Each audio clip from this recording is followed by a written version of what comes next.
أعطني محبتك ومعرفتك. Yang saya hormati Bapak Pengurus Masjid Al-Iman Pengajaran Bandar Lampung, dan yang saya hormati Bapak-bapak para penesepuh, Bapak Ibu para jamaah rahimakumullah. Alhamdulillah, bersyukur kita kepada Allah Subhanahu wa taala di pagi hari ini kita dapat bertemu di masjid ini dalam rangka kita melaksanakan sholat subuh berjamaah. Mudah-mudahan aktivitas kita di pagi hari ini mendapatkan ridho dari Allah Subhanahu wa taala. Seperti yang dikemukakan oleh protokol tadi, bahwa setelah kita libur Ramadan, pada pagi hari ini kita mengawali kembali kajian kita di materi tasawuf.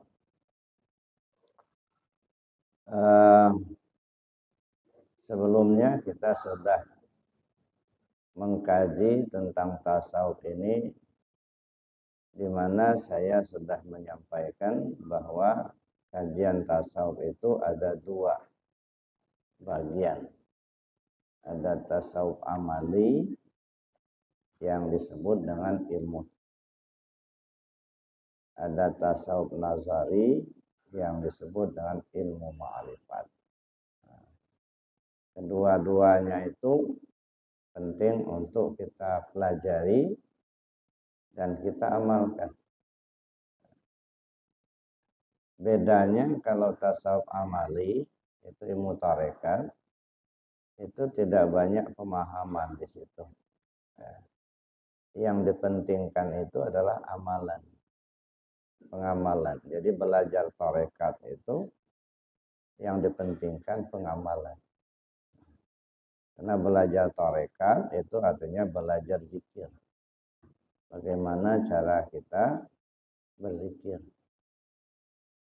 Baik zikir jaharnya maupun zikir khafinya.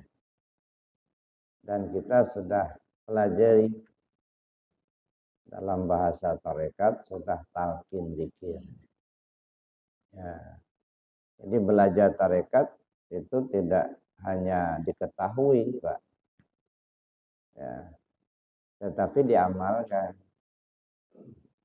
Kalau hanya sekedar diketahui tidak diamalkan, nanti bagaikan pohon yang tidak berbuah. Al-ilmu bila amal kasyajar bila samar. Ilmu yang tidak diamalkan tidak ubahnya seperti pohon yang tidak berbuah. Kebun kita penuh pohon tapi nggak ada buah. Ada nanam-nanam terus, banyak pohonnya tapi nggak berbuah. Nah, ini khawatir satu. Yang kedua, yang kita khawatirkan apa? Ya. Di dalam hadis Nabi Sallallahu Alaihi Wasallam itu menjelaskan, la yazalu qadama 'abdin yaumal qiyamah hatta yus'ala an arba'.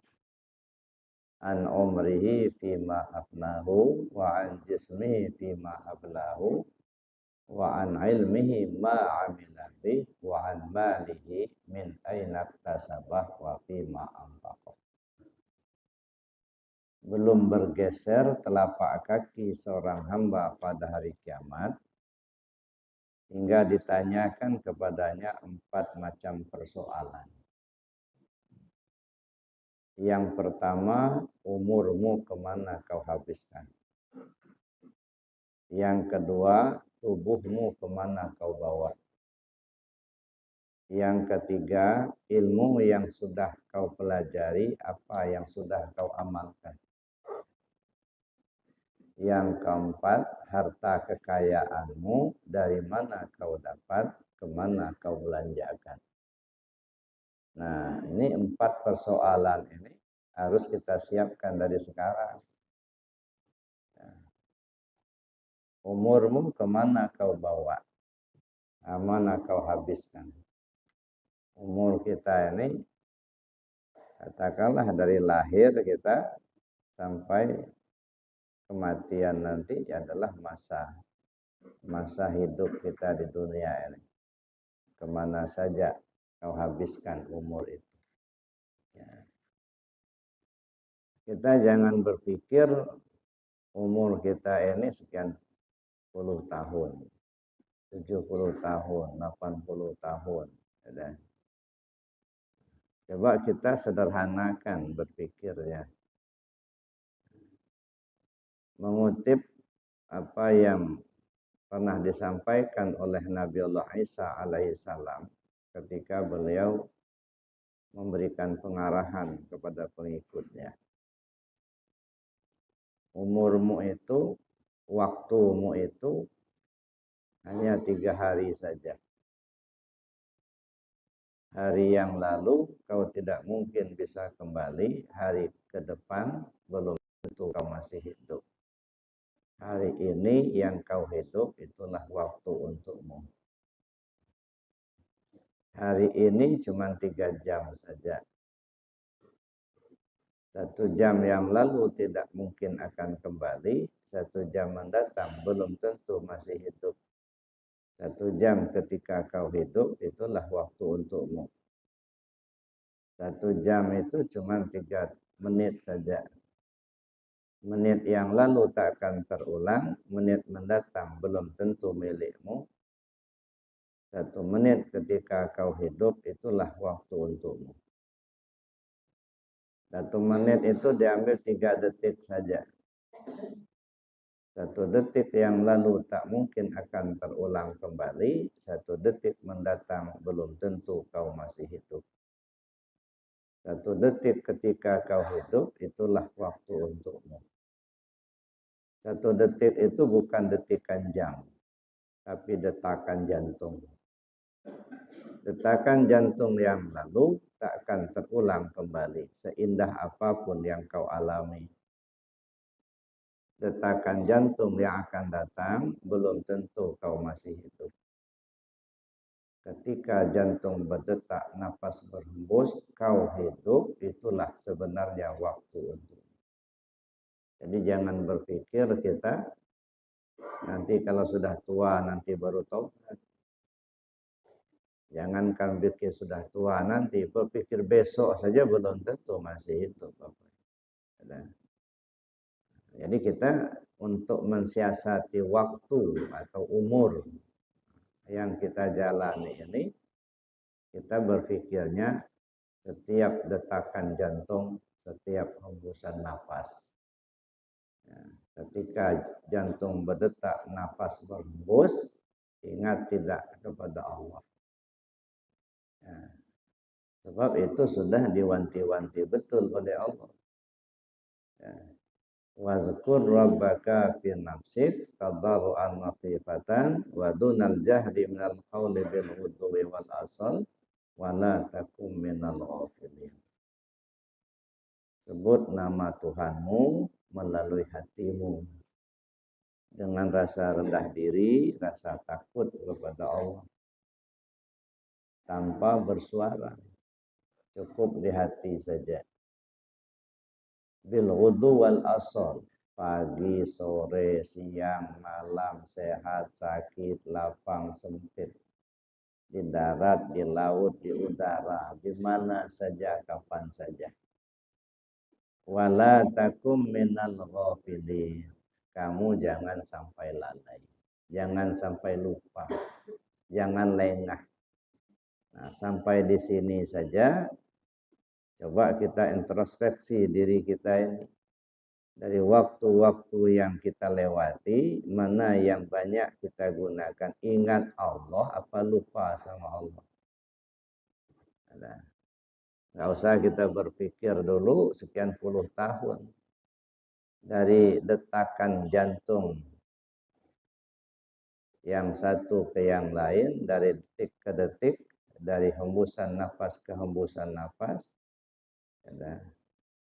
Mana yang banyak kita gunakan mengingat Allah atau lupa sama Allah. Idza zakartani syakartani wa idza nasitani kafar. Kalau kamu ingat aku, kata Allah, tanda syukur. Kalau kamu lupa aku, tanda kufur. Nah, jadi lupa saja kita kepada Allah itu sudah kufur nikmat, Bapak Ibu. Jadi yang kita berdosa itu bukan karena kita maling atau judi aja. Enggak ingat Allah saja itu sudah dosa. Karena Allah perintahkan kita supaya ingat, jangan sampai lalai, kata Allah. Wala takum minal ghafilin. Kamu jangan sampai lalai. Nah, maka saya bilang tadi, sedetak jantung, sehembus napas tidak ingat Allah, itu namanya lalai. Ketika lalai, dosa. Jadi oleh karena itu kita memperhatikan perjalanan hidup kita yang sudah kita lewati ini, banyak ingatnya sama Allah atau banyak lupanya. Nah, setelah kita menemukan jawabannya, nah tentu kita akan perbaiki. Kalau memang banyak ingatnya supaya dipertahankan, kan begitu. Kalau banyak lupanya supaya diperbaiki agar tidak lupa lagi. Nah, tapi untuk itu perlu ada pelatihan, Bapak Ibu. Nggak bisa hanya sekedar kita dengar ceramah. Tetapi kalau dilatih, melatihnya itulah yang disebut dengan zikir khafi, zikir di hati. Jadi tidak, walaupun tidak disebut dengan lisan, tapi di hati. Ingat kita ke Allah. Tetapi untuk mengingat Allah itu, tentu kita harus kenal dulu. Kenal kepada Allah itu. Kalau tidak kenal, gimana mengingatnya? Makanya, awalu wajibin alal insani ma'rifatul ilahi bistiqamah. Kewajiban pertama bagi seorang hamba itu adalah mengenal Tuhannya dengan penuh keyakinan. Nah, untuk penuh keyakinan ini artinya sempurna pengenalan. Nah, mungkin penuh keyakinan kita akan Tuhan kita kalau tidak sempurna pengenalan. Ada orang cuma kenal namanya saja. Itu belum sempurna. Karena yang kita sembah bukan nama. Ada orang yang sudah kenal nama dan kenal sifatnya. Ada yang sudah kenal afalnya. Ada yang sampai kenal kepada zatnya. Jadi yang perlu kita kenal itu tentang Allah itu adalah sampai ke zat. Mengenal zat. Ya, jadi mulai dari zat, sifat, asma, dan afal. Nah, itu untuk kita mengingat Allah. Sebab tidak mungkin kita akan yakin dengan sempurna kalau kita belum mengenalnya. Maka di situ diperlukan kajian ilmu tasawuf nazari. Nah, ilmu tasawuf nazari itu ilmu ma'rifat. Jadi ada tasawuf amali, itu ilmu tarekat, ada tasawuf nazari, ilmu ma'rifat. Kemudian Bapak Ibu, setelah kita memahami umur kita ini, kita habiskan kemana? Katakanlah kita sekarang sudah berumur 60 tahun. Ada yang sudah 70 tahun. Ada yang sudah mungkin lebih. Sebenarnya sekian puluh tahun itu adalah pergantian siang dan malam. Siang, malam, siang, malam. Sudah 60. Siang malam, siang malam. Tak terasa ada 70 pula.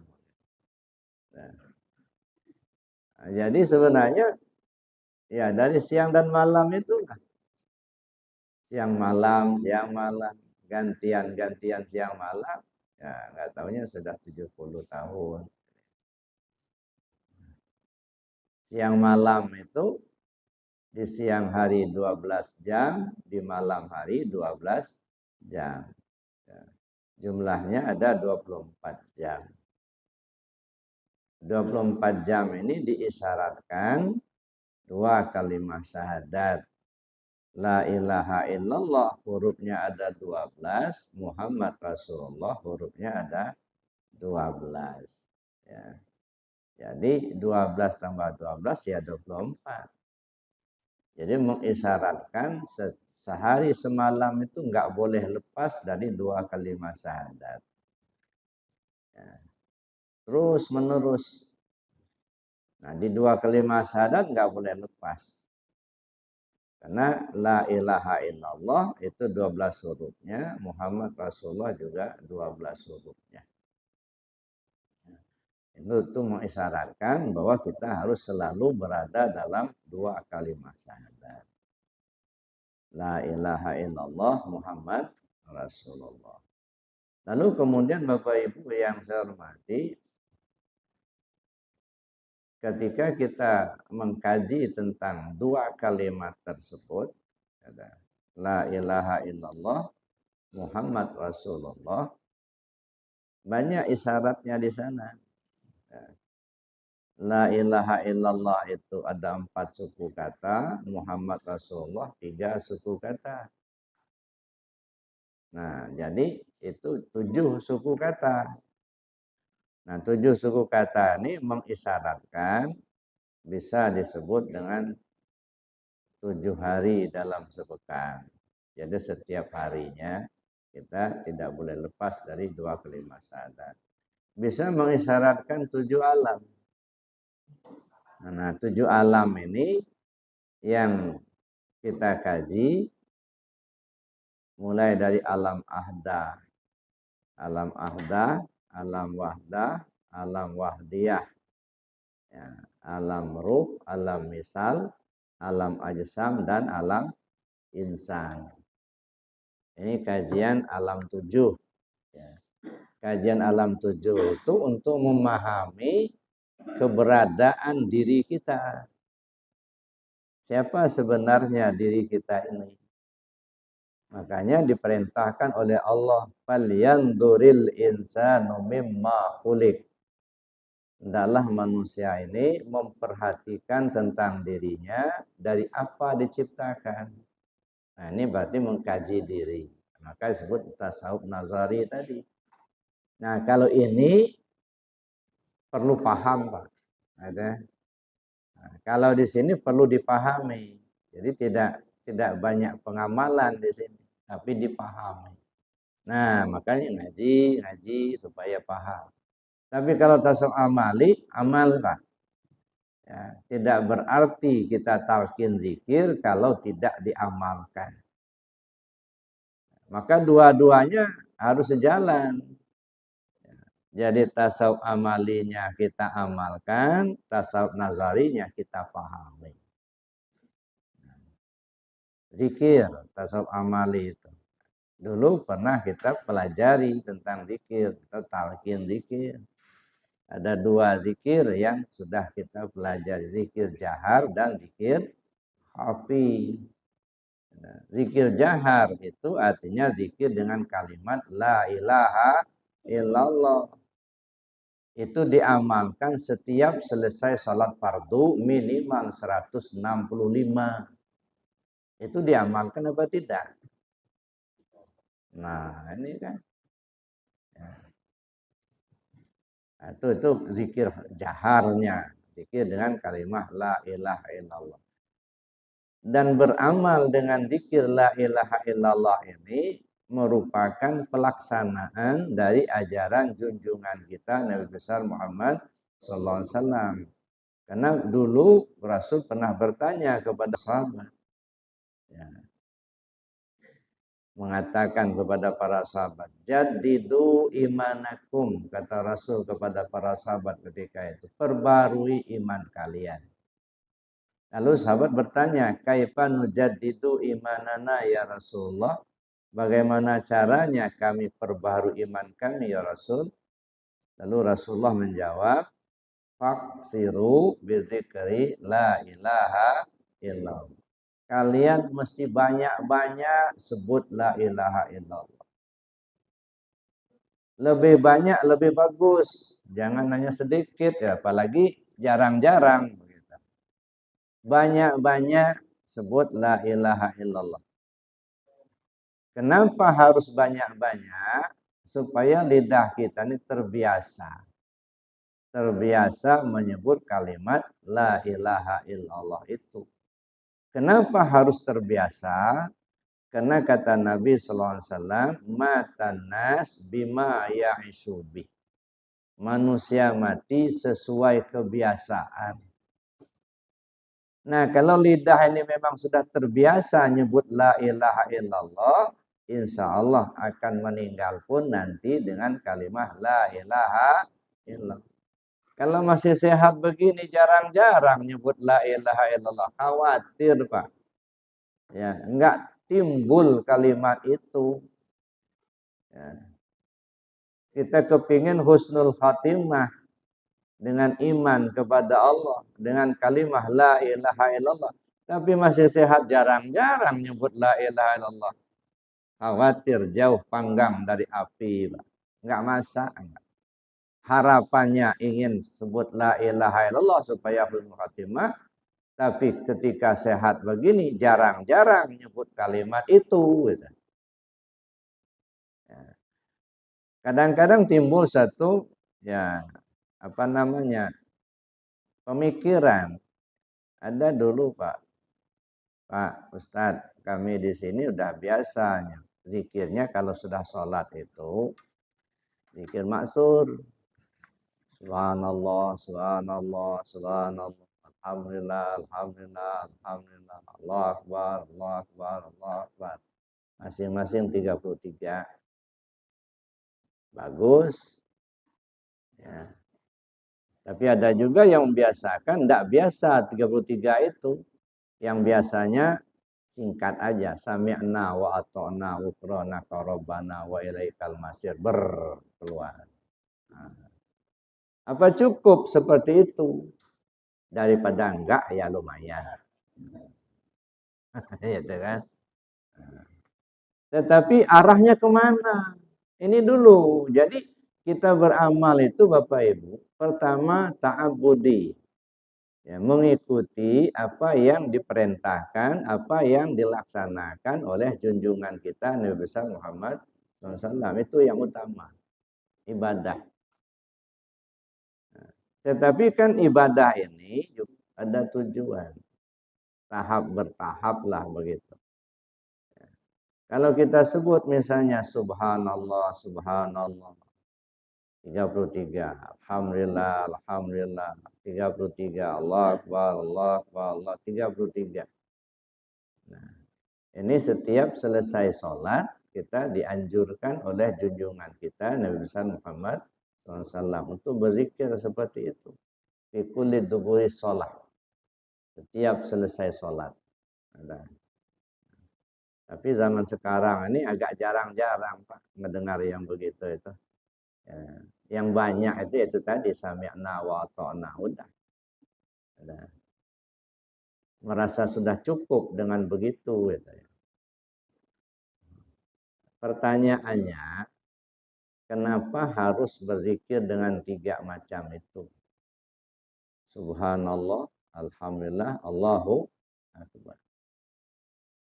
Subhanallah itu tasbih, artinya maha suci Allah. Alhamdulillah pujian, segala puji bagi Allah. Allahu Akbar juga pujian, ya. Allah Maha Besar. Nah, kira-kira arahnya kemana? Secara ta'abudi ya kita amalkan, karena begitulah anjuran Rasul Sallallahu Alaihi Wasallam. Ya. Tapi arahnya kemana? Kalau kita perhatikan, ya, apakah ketika kita tidak menyebut subhanallah, Allah tidak maha suci? Enggak ada kita nyebut subhanallah. Apa Allah enggak maha suci? Ya enggak. Sedunia ini orang enggak ada yang nyebut subhanallah. Tetap saja Allah maha suci. Apakah kalau kita menyebut subhanallah, kemahasucian Allah itu bertambah? Enggak juga. Enggak ada pengaruh enggak bagi Allah. Tetapi apa maksudnya? Ini ya kalau menurut saya ini namanya zikir penyadaran. Biar sadar dulu kita nih. Subhanallah, Maha suci Allah. Artinya apa? Ya Allah, kau yang suci, aku yang kotor. Ngaku kita kalau yang suci itu Allah, bukan kita.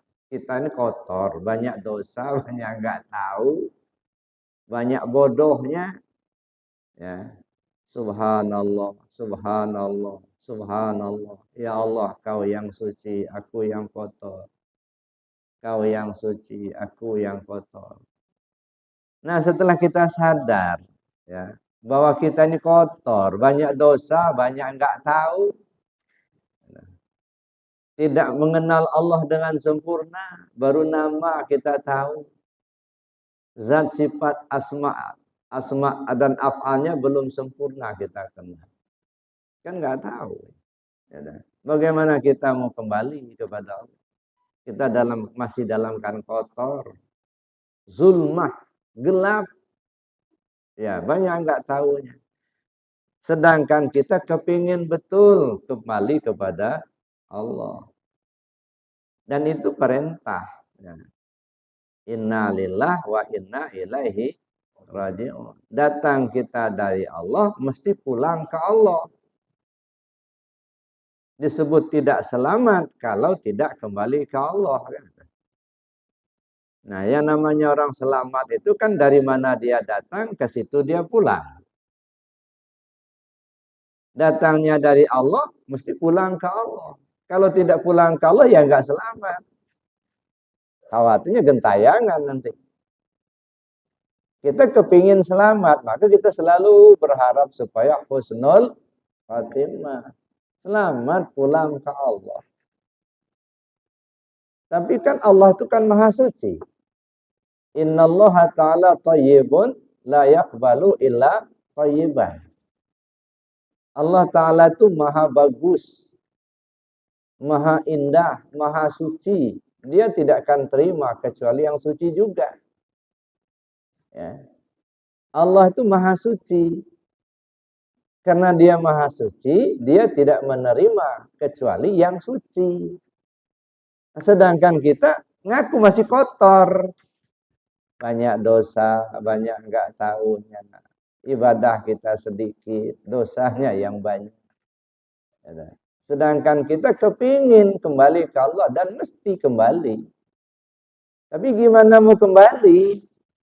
Ya, Allah maha suci sedangkan kita kotor. Allah yang maha suci tidak menerima kecuali yang suci juga. Nah, setelah kita menyadari itu, maka kita berusaha mensucikan diri kita. Nah, mulailah kita mencari guru. Ya, mulailah kita belajar.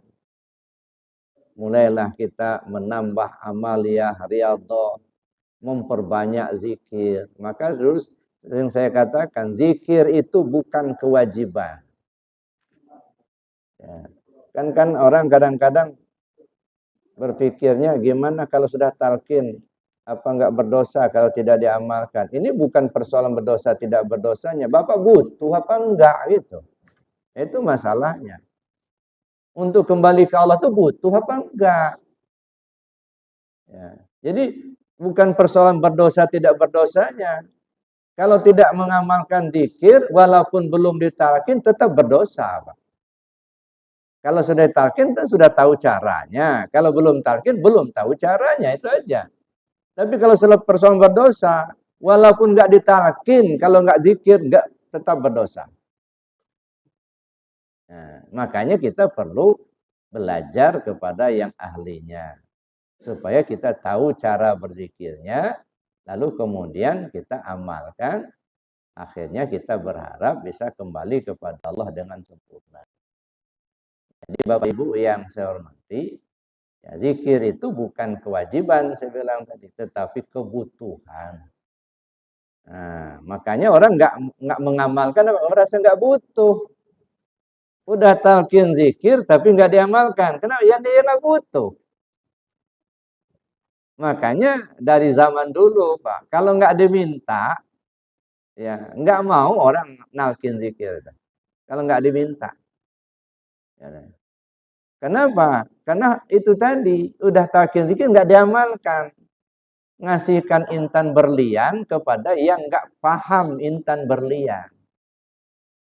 Tapi kalau yang ngerti, Pak, woi berharga betul itu, Pak. Tapi yang nggak paham, ngapain batu sebesar biji jagung katanya di rumah saya itu ada 3 gerobak ada batu itu. Batu kali, Pak. Ya. Kualitasnya beda.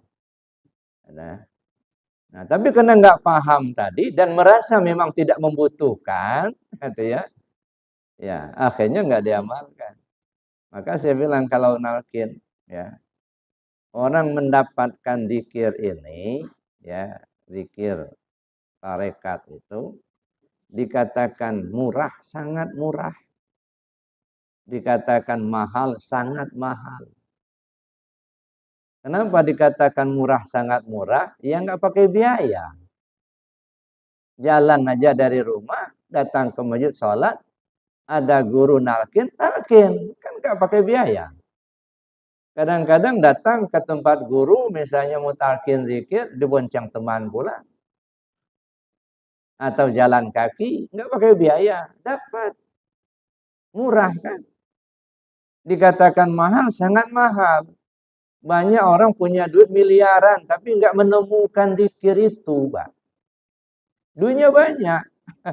Miliaran duitnya itu tersimpan di bank. Tapi nggak menemukan. Ya, makanya saya bilang dikatakan murah, sangat murah. Dikatakan mahal, sangat mahal. Tetapi meskipun mudah kita mendapatkannya, jangan pula dianggap itu ilmu murahan, Pak.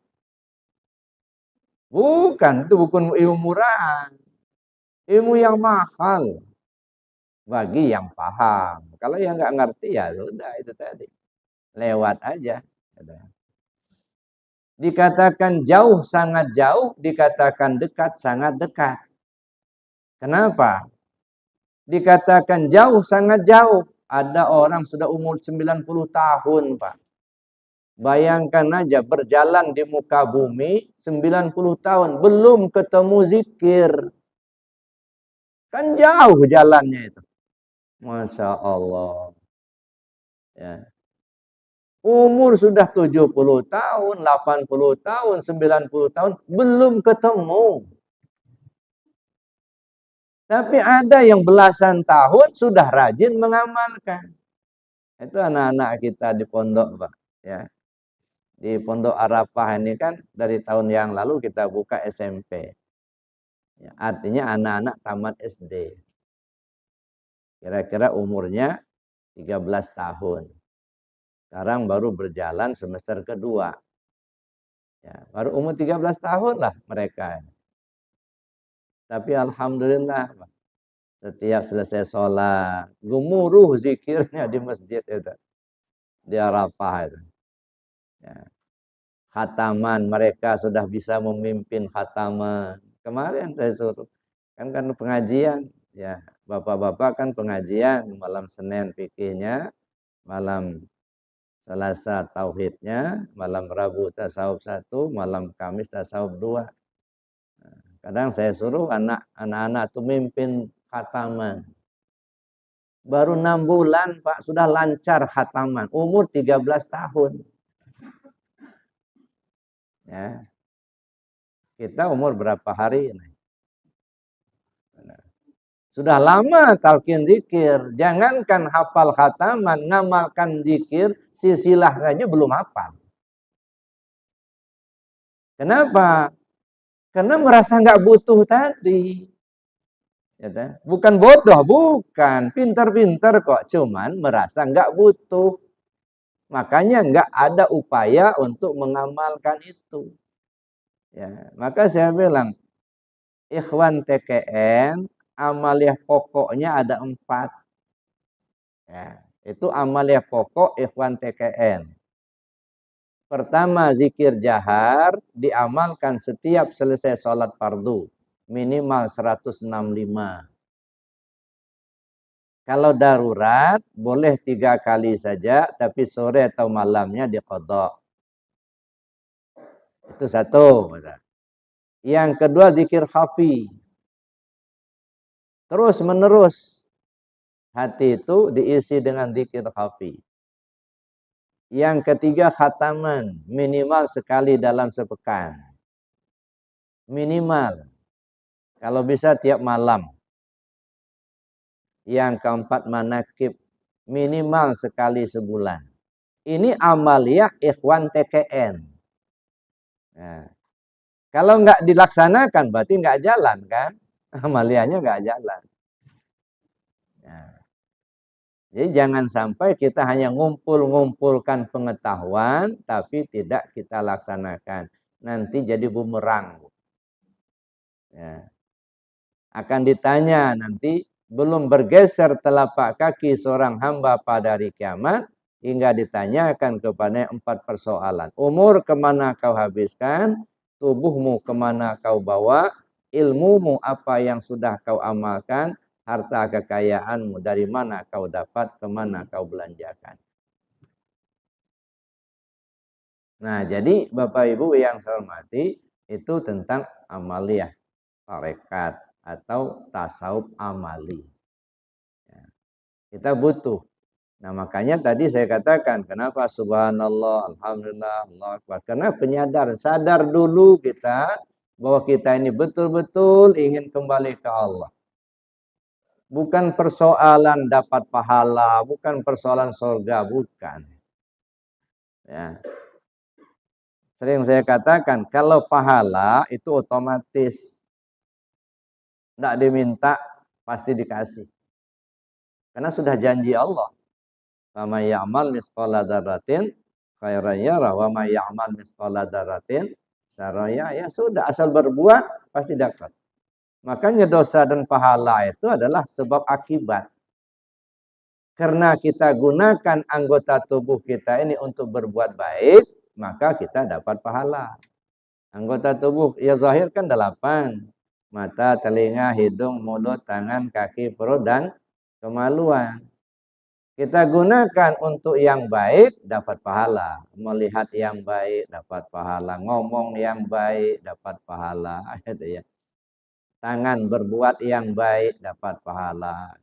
Jadi urusan pahala itu adalah urusan balasan dari perbuatan. Nah, sebaliknya kalau kita berbuat jahat, berbuat maksiat, dapat dosa. Jadi pahala itu balasan dari perbuatan yang baik kita lakukan. Ya. Dosa itu balasan dari perbuatan jahat yang kita lakukan. Ya, makanya saya bilang tadi, nggak usah ngumpul-ngumpulin pahala. Ya. Tapi kumpulkan saja perbuatan baik sebanyak-banyaknya. Itu aja. Lakukan perbuatan baik sebanyak-banyaknya. Walaupun Bapak nggak mau pahala, pasti dikasih sama Allah. Karena udah dijanjikan oleh Allah. Maka saya bilang kalau orang beramal mengharapkan pahala sama aja mancing ikan dalam ember. Kenapa dipancing lagi? Ya, nah, udah bisa digoreng.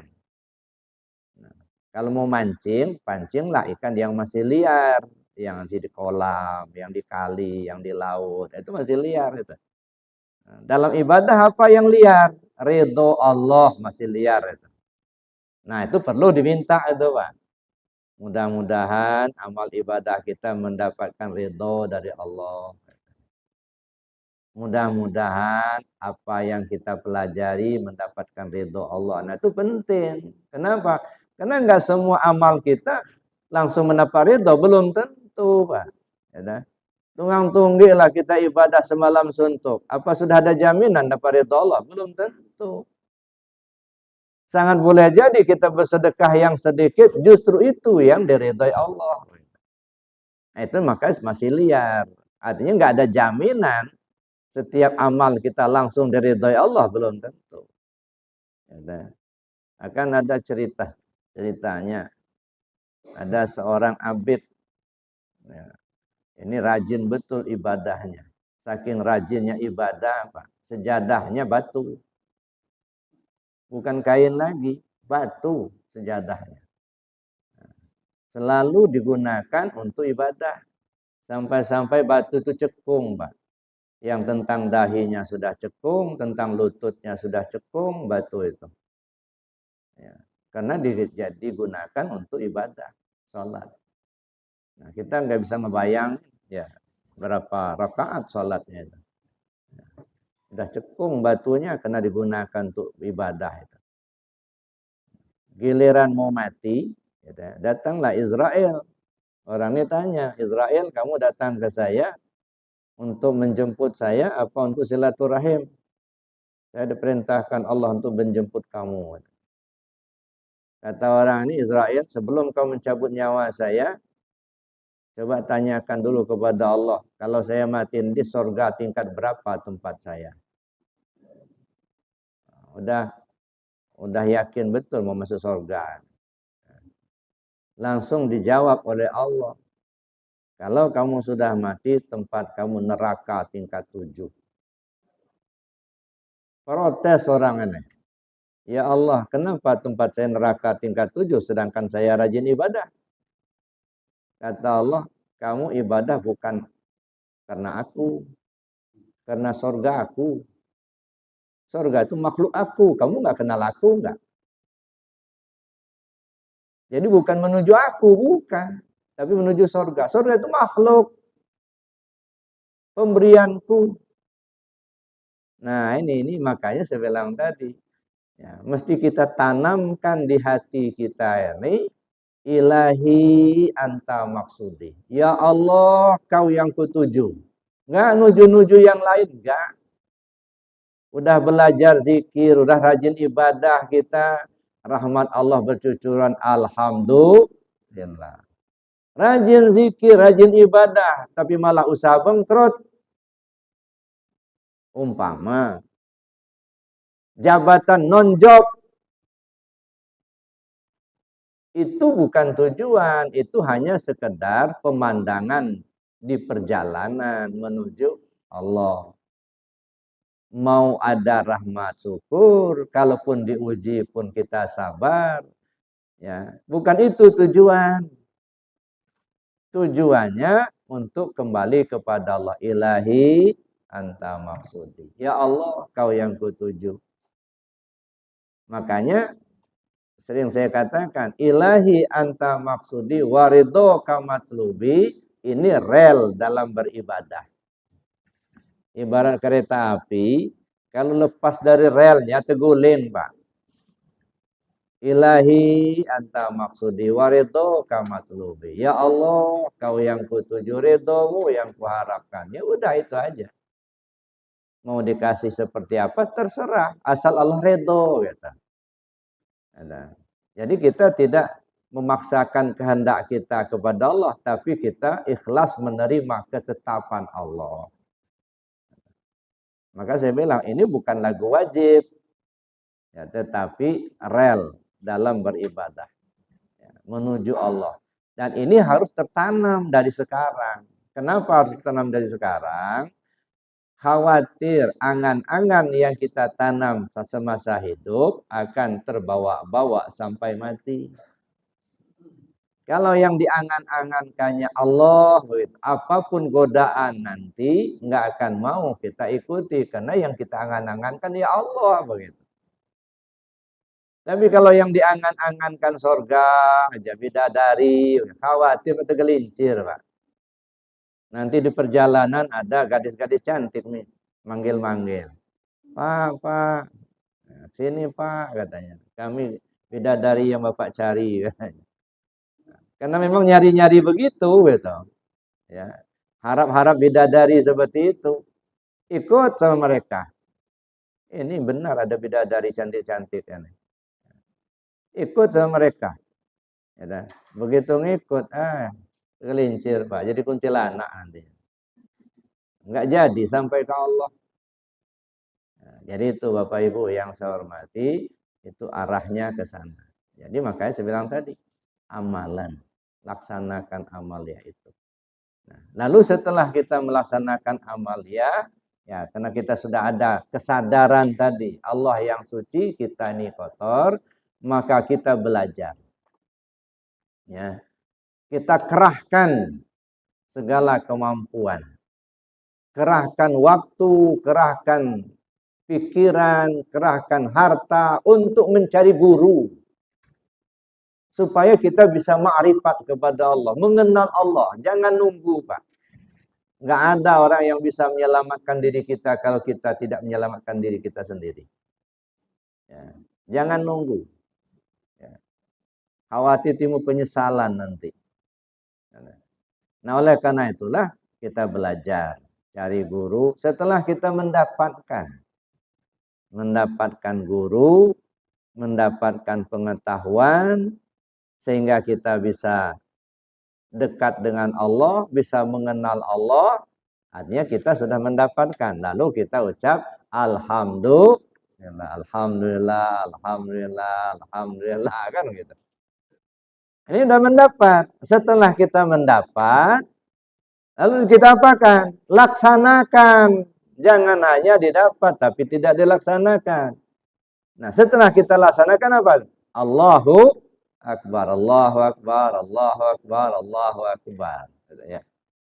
Jadi pertama sadari dulu keadaan diri kita, lalu kemudian kita belajar, ucap alhamdulillah, setelah mendapat kita laksanakan, puji Allah, Allahu Akbar. Ini kalau dalam bahasa tasawuf, tahalli, tahalli dan tajalli. Ya, tahalli kosongkan. Tahalli isi, tahu kita, belajar kita. Tajalli laksanakan. Ya. Ini ibarat jalan, maaf, ini ibarat jalan-jalan biasa, jalan umum. Ya. Tapi kalau kepingin cepat sampai, pakai jalan tol. Mana jalan tolnya? La ilaha illallah, itu jalan tol. Kalimat singkat, tapi tahalli, tajalli sudah tercakup di situ. Gampang mengamalkan, lebih besar pahalanya, lebih cepat sampainya kepada Allah.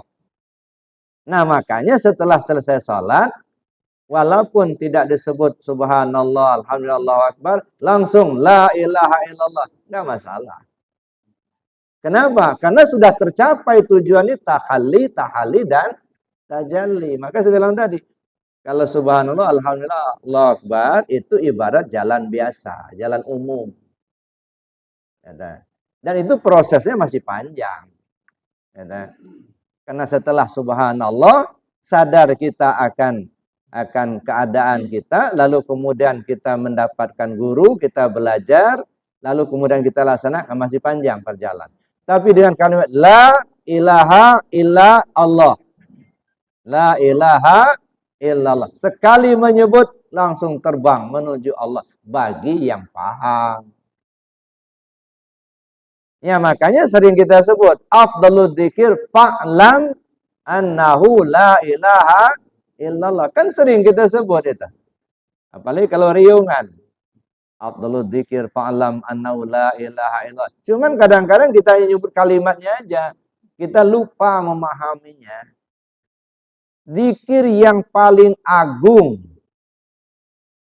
Afdal, yang paling agung, paling afdal. Fa'lam, ketahuilah bahwa zikir yang paling agung itu adalah la ilaha illallah. Nah, dengan adanya kalimat fa'lam, ketahuilah, nah berarti berilmu dulu, Pak. Itu ya. Nggak mungkin kita bisa mengetahui tanpa ilmu. Jadi untuk mendapatkan afdalnya, kita harus berilmu dulu tentang kalimat itu, baru kita mendapat afdalnya. Nah, berilmu tentang apa? Karena ilmu dalam Islam itu kita mengenal ada 4 ilmu. Ada ilmu syariat, ada ilmu tarekat, ada ilmu hakikat, ada ilmu ma'rifat. Berarti kita mengenal, mengetahui la ilaha illallah itu dari 4 sudut ilmu ini. Tahu la ilaha illallah dalam ilmu syariat seperti apa? Tahu la ilaha illallah dalam ilmu tarekat, bagaimana cara mengamalkan? Tahu la ilaha illallah dalam ilmu hakikat, apa isinya?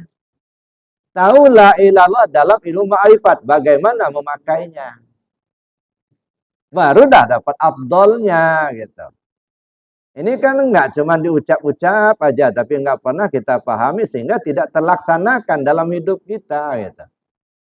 Dianggap udah biasa-biasa aja gitu. Akhirnya umur sudah tua, kita belum mendapatkan juga. Kubur lebih dekat. Ya, kubur bertambah dekat, kita belum juga mendapatkan. Ya, khawatir Pak. Ya, khawatir nanti berat tanggung jawabnya. Ya. Nah, oleh karena itulah maka bagi orang yang paham, dia akan mengerahkan segala kemampuannya. Baik waktu, pikiran, maupun dana. Untuk apa? Mencari guru supaya bisa menemukan itu. Oleh karena itu Bapak Ibu yang saya hormati, nah, zikirlah dia yang kita sudah pelajari. Nah, kemudian yang berikutnya, yang kedua tadi adalah tasawuf nazari. Nah, kalau tasawuf nazari ini kita mengkaji diri, keasalan diri. Maka saya bilang tadi ada alam tujuh. Nah, kita mengenal alam tujuh itu apa itu? Alam tujuh itu tajalizat kepada sifat. Ya. Untuk apa kita kaji? Supaya kita mengenal sebenar-benar diri kita ini siapa. Nah, mulailah kita mengkaji. Nah, insya Allah ke depan kita coba membuka atau mengkaji ya Sirul Asrar yang ditulis oleh Sultan Aulia Syekh Abdul Qadir Jailani. Qaddasallahu sirrul aziz. Nah, untuk mengambil barakah, mari kita mulai saja dulu ini. Insya Allah ke depan nanti kita sudah mulai masuk ke tasawuf nazari. Nah, jadi tasawuf amali mungkin saya tidak akan banyak menggubris lagi. Tinggal pengamalan saja. Adapun hal-hal yang kurang jelas nanti mungkin bisa ditanyakan. Ya, kita akan beranjak ke tasawuf nazari. Nah di tasawuf nazari ini, nah ini paham yang perlu Pak. Ya, enggak banyak pengamalan, tetapi pemahaman. Ya. Kita ngambil berkahnya dulu, karena waktu sudah agak siang. Ya. Ila hadratin Nabi Muhammad Rasulullah SAW. Bismillahirrahmanirrahim. A'udzubillahi minasyaitonir rajim. Bismillahirrahmanirrahim. Alhamdulillah rabbil alamin arrahmanir rahim maliki yaumiddin. Iyyaka na'budu wa iyyaka nasta'in. Shiratal mustaqim. Shiratal ladzina an'amta 'alaihim ghairil maghdubi 'alaihim khususan ila hadrati sultan awliya Ghausul Azam Kutubil Alamin Sayyidi Syekh Muhyiddin Abdul Qadir Jailani qaddasallahu sirrahu wa nafa'ana ilmuhu fi daraini al-Fatihah. A'udzu billahi minasyaitonir rajim. Alhamdulillah rabbil alamin. Iyyaka na'budu wa iyyaka nasta'in. Shiratal ladzina an'amta 'alaihim ghairil maghdubi 'alaihim. I'lam waffaqakallahu lima yuhibbu wa yarda. Ketahuilah, semoga Allah memberikan taufik kepadamu ya, lima yuhibbu wa yarda.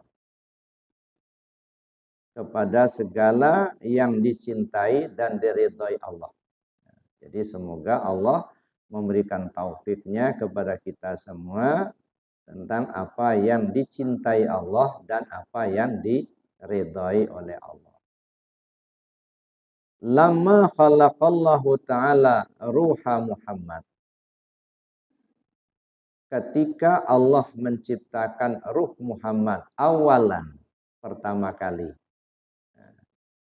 Jadi ketika Allah menciptakan ruh Muhammad yang awalan, yang pertamanya min nuri jamalihi. Dari nur jamalullah. Yang diciptakan dari cahaya jamal Allah. Kama qala Allah azza wa jalla.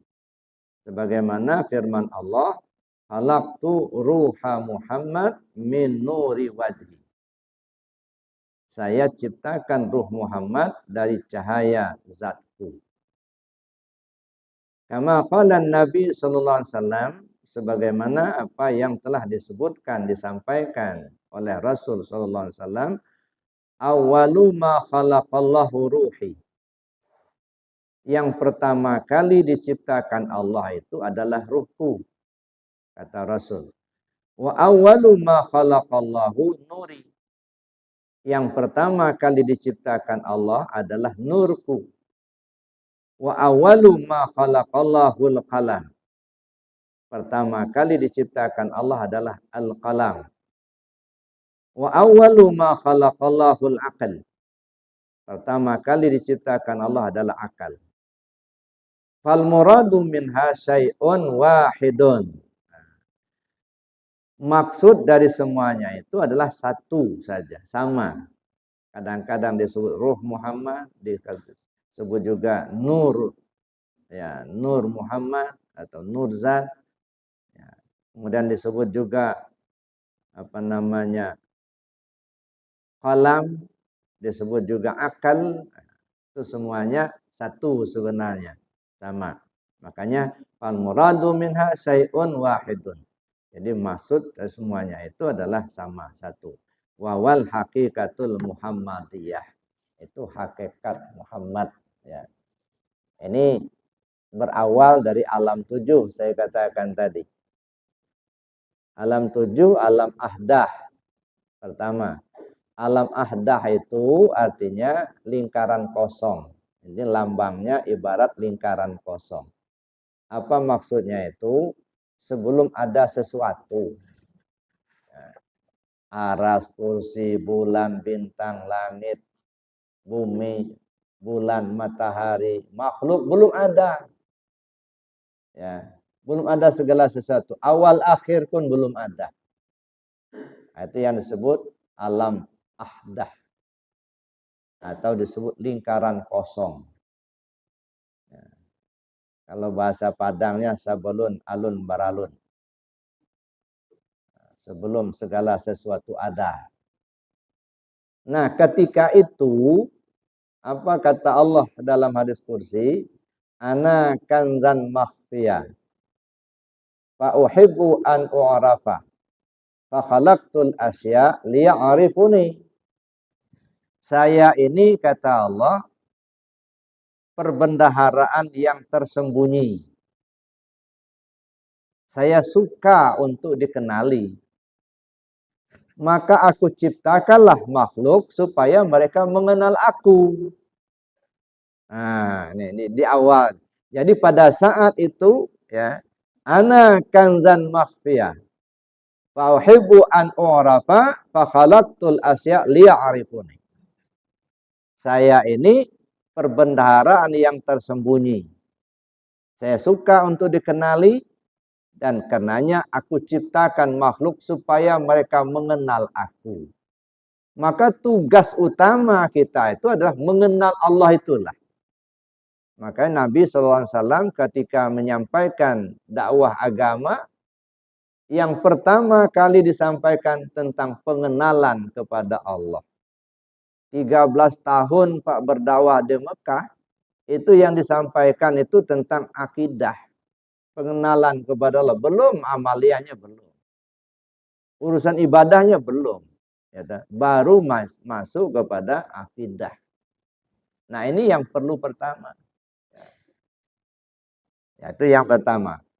Karena Allah suka dikenali, Allah punya iradat, kehendak.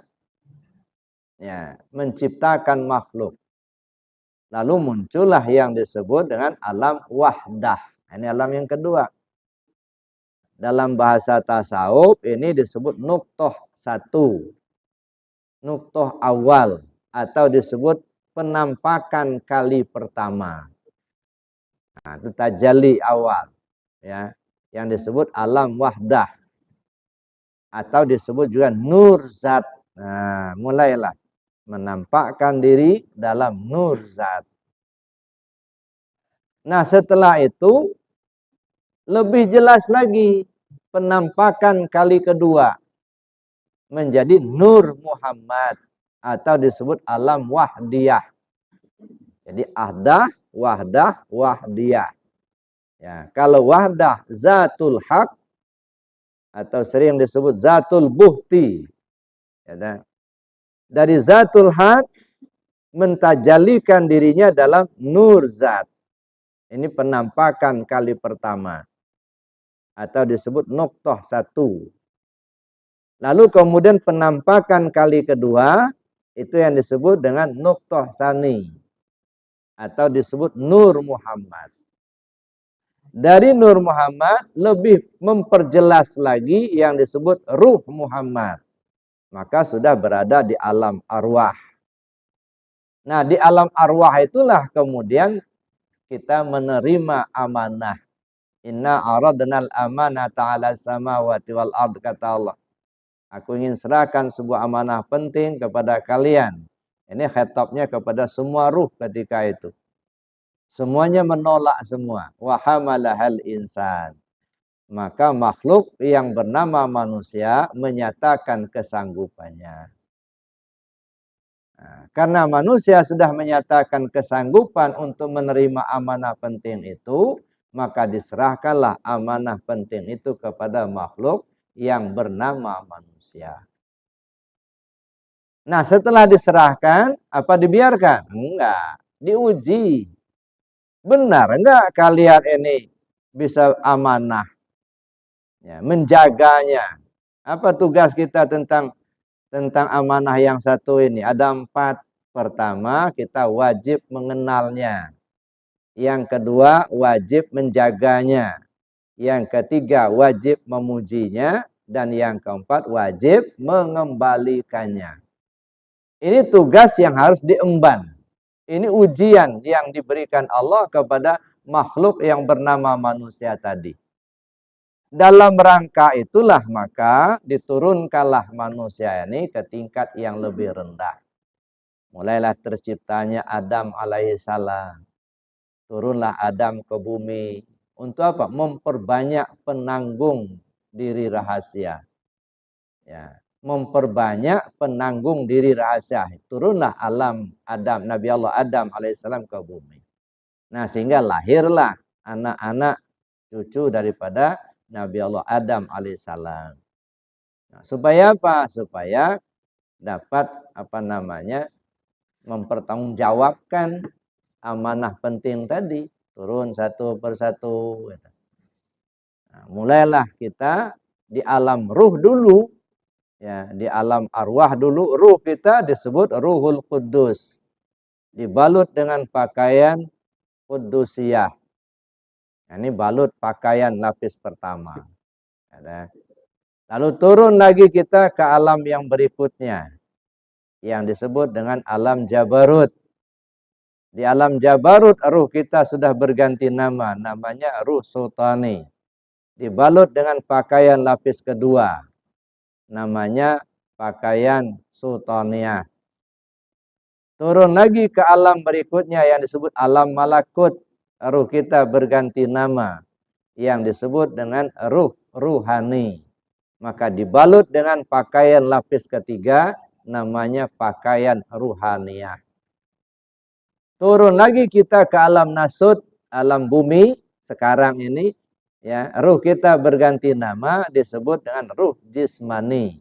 Dibalut dengan pakaian lapis keempat namanya jasmani. Nah, ini.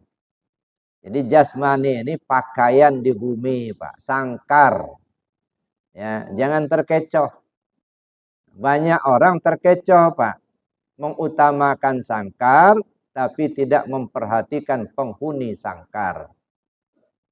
Apalah artinya sangkar bagus kalau burungnya nggak ngukur, Pak? Nah, yang dilihat itu bukan sangkarnya, isi sangkar itu. Makanya disebutkan dalam Al-Quran, Inna akramakum indallah atqakum. Nah, yang mahal itu penghuni sangkarnya, Pak, bukan sangkarnya. Ya, penghuni sangkar. Siapa? Roh kita itulah. Ya, itu yang diri kita yang sebenarnya tadi. Ya, turunlah kita ke bumi ini untuk mempertanggungjawabkan, untuk apa? Diuji. Ya, untuk menempuh ujian. Ya, khalaqal mauta wal hayat liyabluwakum ayyukum ahsanu amala. Allah ciptakan yang mati dan yang hidup karena Allah akan menguji kalian siapa di antara kalian yang terbaik amalnya. Khalaqal mauta wal hayat. Allah ciptakan yang mati dan yang hidup. Mana yang mati? Jasad. Mana yang hidup? Ruh. Nah, kalau ruh sudah berjasad, itu artinya sudah di bumi. Nah, sekarang ini, di bumi inilah kita menempuh ujian itu. Gitu. Ya, makanya tugas kita tentang ujian ini, tentang amanah yang satu ini, ada 4 saya katakan tadi. Pertama, wajib kenali siapa itu. Amanah diri rahasia itu yang mana. Ya, yang kedua, wajib menjaganya. Jangan sampai terkotori. Bagaimana dia turun dulu, mesti begitu pula dia balik. Jangan sampai berbeda, Pak.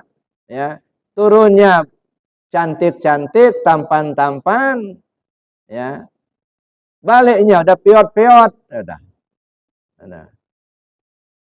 sudah bergelumuran dengan lumpur-lumpur dunia. Ya, sudah dibalut sama karat-karat dosa. Nah, ini bagaimana? Bagaimana dia turun, begitu dia pulang. Ini tugas kita untuk menjaganya itu. Nah, yang ketiga, kita wajib memujinya. Pujilah dia. Nah, bagaimana kita memuji? Ada 4 model pujian. Ada puji mudas kepada mudas. Ada puji mudas kepada qadim. Ada puji qadim kepada mudas. Ada puji qadim kepada qadim. Seperti apa? Nanti kita bicarakan lebih jauh. Ya. Atau cari guru yang ahlinya, yang bisa menjelaskan. Jangan bertanya kepada yang nggak ngerti. Ya, ini kan kadang-kadang kita ini kan, ya gimana ya? Nanyanya kepada yang nggak paham. Datang Ustadz satu, gitu. Pak Ustadz kata Pak Ustadz itu begini, begini, begini. Menurut Pak Ustadz gimana? Dia ngerti apa enggak gitu. Ujung-ujungnya diadu Ustadz sama Ustadz. Nah ini nggak benar yang benar gitu. Jangan ngadu-ngadu. Gitu. Kadang-kadang maaf ini di tempat lain kadang-kadang jamaah itu bukan mau belajar Pak, tapi jadi juri. Menilai Ustadz. Oh bagus Ustadz itu. Bagaimana bagusnya? Banyak ketawanya, sakit perut saya ketawa. Oh di situ bagusnya itu ya. Ada. Kalau Ustadz satu kurang. Kenapa kurangnya? Enggak ada humornya. Masya Allah. Jadi bukan belajar jadi juri gitu ya. Ya. Masih mendingan jadi juri Pak. Kadang-kadang adu domba gitu. Kata si Ustadz begini, itu begitu. Bagaimana menurut Pak Ustadz? Oh begini. Oh enggak benar. Nah udah. Nah, jangan. Jadi kalau kita menghadapi guru, kita betul-betul belajar Pak. Supaya kita tahu untuk kita laksanakan. Nah jadi kita lanjut Bapak Ibu. Ya sedikit lagi. Jadi artinya pakaian di dunia ini adalah jasmani kita. Makanya kita mengalami ujian di sini. Pertama, kenali dulu. Kemudian jaga. Yang ketiga, puji. Dan yang keempat, kembalikan. Nah, mengembalikannya ini sebelum ajal tiba. Ya, makanya jelas-jelas Allah katakan, wa anfiqu mimma razaqnakum min qabli an ya'tiya ahadakumul maut. Infakkan, serahkan apa yang sudah Allah berikan kepadamu sebelum ajalmu datang. Nah, kembalikan. Cuman seperti saya bilang tempo hari, kadang-kadang kalau sudah bicara infak, duit, gitu. Bukan Pak, infak apa yang Allah berikan padamu, serahkan lagi. Ya. Allah beri kita hayat, hayat punya Allah, balikkan. Jangan ngaku-ngaku punya hayat gitu ya. Ya. Bapak Ibu punya ruh apa enggak? Ibu ada ruhnya enggak? Ada. Pernah bikin? Loh, kok punya tapi enggak pernah bikin? Oh, beli di mana? Ruhnya itu bukan ruh kita, Pak. Ruhnya Allah. Fanafakhtu fihi min ruhi. Aku tiupkan ruhku, kata Allah begitu. Berarti ruh itu ruh Allah. Nah, balikkan itu. Punya Allah, bukan punya kita. Kalau apa yang diberikan ini tidak dikembalikan sampai ajal tiba, tanggung jawab tuh. Nah, itu berat itu tanggung jawabnya. Ya. Dikasih pinjaman, nggak dibalik. Dikasih pinjam, ngaku punya. Nah, ini susah. Minjam mobil, nggak dibalik-balikan. Udah nganggap punya dia itulah. Jadi urusan itu lapor sama polisi nanti. Nah inilah, jadi kalau sudah pinjaman Pak, balikin. Jangan ngaku-ngaku punya. Memang kita nggak punya kok. Ya, ilmu kita punya Allah, balikkan. Punya Allah. Melihat kita basar Allah, balikkan. Mendengar kita samanya Allah. Nah kembalikan semua. Nah kalau sudah kembali semua, aman. Ya. Insya Allah yang disebut dan masuk surga tanpa hisab. Ya, kenapa? Apa yang mau ditanya lagi? Udah dibalikin semua. Nah, cuma ini kan enggak dibalikin. Nah, ditanya atau nanti. Mana yang dikasihkan dulu? Nah, nih. Jadi itu Bapak Ibu yang saya hormati, yang mudah-mudahan kita diberi petunjuk oleh Allah Subhanahu wa taala. Amin. Allahumma amin. Saya kira demikian saja dulu karena sangat dibatasi oleh waktu. Insya Allah ke depan kita berlanjut nanti mengkaji tentang Sirul Asrar yang ditulis langsung oleh Sultan Aulia Syekh Abdul Qadir Jalani pada sallallahu alaihi wasallam. Kita yang pengamal tarekat beliau, insya Allah kita mudah-mudahan kita diakui beliau sebagai muridnya. Ya. Jadi kalau tidak mengamalkan tarekat beliau, baru simpatisan saja. Nah, ya. Karena kita sudah talqin zikir, pengamal tarekat Qadiriyah wa Naqsabandiyah, kita berharap mudah-mudahan kita semua diakui oleh Sultan Aulia sebagai muridnya. Bertemulah kita, bergabunglah kita dengan para aulia Allah nanti di akhirat bersama-sama dengan junjungan kita Nabi besar Muhammad sallallahu alaihi wasallam. Saya kira demikian Bapak Ibu. Mungkin ada waktu untuk tanya jawab, silakan. Baik, terima kasih Pak Ustaz. Tapi saya setelah menyimak tadi dan sudah beberapa kali Buya mengatakan bahwa kita ini harus mengamalkan.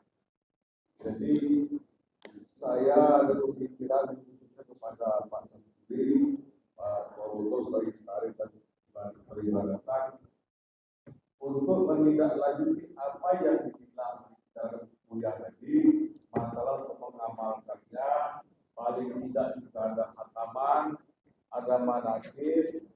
Nah, bagaimana kalau kita lakukan di masjid kita ini saja? Karena kalau mungkin Pak Buya, kalau kita mau ke Arafah, mungkin banyak kendala-kendala, tempat dan sebagainya. Jadi kita programkan Pak, untuk kita lakukan, implementasikan apa yang disampaikan kemudian lagi, kita lakukan di masjid kita ini. Bagus. Cocok. Nanti tolong dikoordinir peribadatan. Nanti kita berunding sama Buya bagaimana kita minta waktu Buya bisa meluangkan pada saat ataman dan manakib minimal Buya. Ya, bisa. Buya udah waktu itu saya ingat sekali Buya bersedia menyiapkan waktu. Tinggal kitanya. Cuma kita ini kayaknya punya ya kan? Jadi percuma kita ngaji datang ke bulan begini kalau kita tidak lanjuti dengan amalan-amalan tadi. Nah oleh karena itu ini kita programkan untuk mengamalkannya Pak. Ya untuk mengamalkannya supaya betul-betul artinya apa yang kita dapatkan dari tadi ada hasilnya. Iya benar. Kan gitu kan? Ya. Iya Pak, Taris tolong dari penasihat Pak Taris ngomong ini jadi tolong diperhatikan. Ya. Alhamdulillah. Nah, ya sepakat Pak Rahmat ya. Ya. Nah, oke, sementara itu tolong di silakan ada waktu. Udah 6:30. Hah? Udah 6:30 mana? Terserah. Tergantung Buya. Udah habis. Isroknya habis. Baik, saya kira jawab ya. Ya. Sudah siang, kita mau isro. Terima kasih, silakan. Ya. Bismillahirrahmanirrahim. Allahumma inni astaudi'uka ma 'allamtani wardudhu ilayya inda hajati wa la tansani ya rabbal alamin. Subhanakallahumma wa bihamdika asyhadu an la ilaha illa anta astaghfiruka wa atubu ilaik. Assalamualaikum warahmatullahi wabarakatuh. Ada baiknya juga nanti kalau ngaji lanjut ini masing-masing punya buku. Oh ya. Oh iya. Nanti kita ini kan lah. Iya, dikondisikan. Iya, alhamdulillah. Air basam.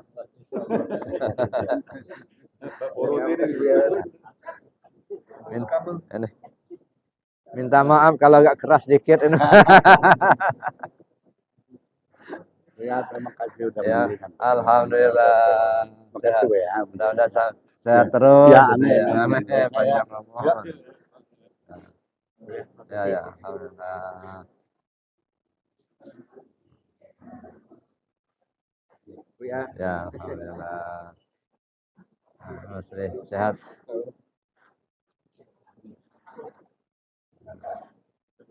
Ya, alhamdulillah. Terima kasih Bu ya. Ya.